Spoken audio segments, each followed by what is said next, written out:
Muy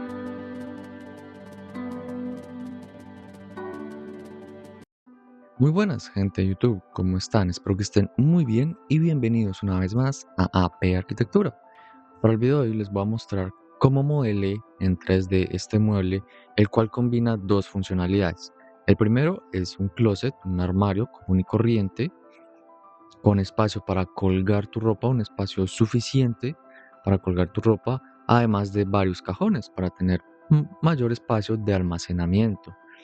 Adicional a esto, va a tener aquí en la parte central lo que va a ser una superficie de estudio o de trabajo, un escritorio básicamente.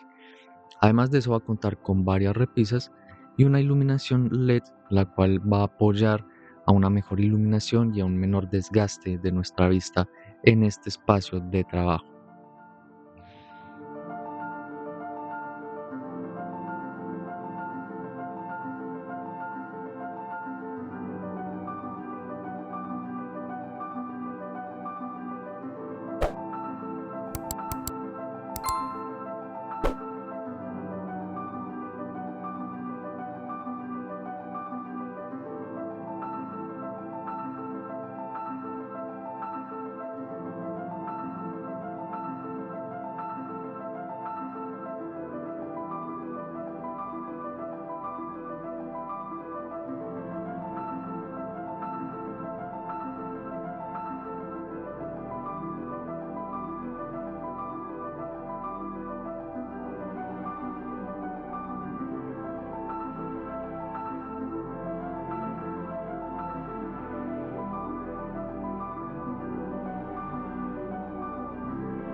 Este proyecto surge como una solución al aprovechamiento de este tipo de espacios residuales que se dan en un proyecto arquitectónico.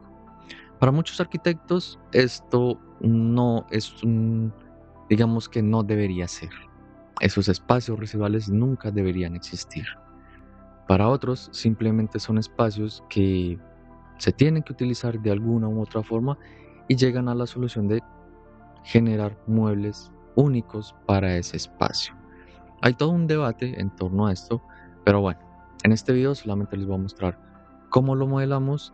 Al final del video van a encontrar un render, les voy a dejar varios renders mostrándoles como tal el resultado ya renderizado y amoblado, decorado.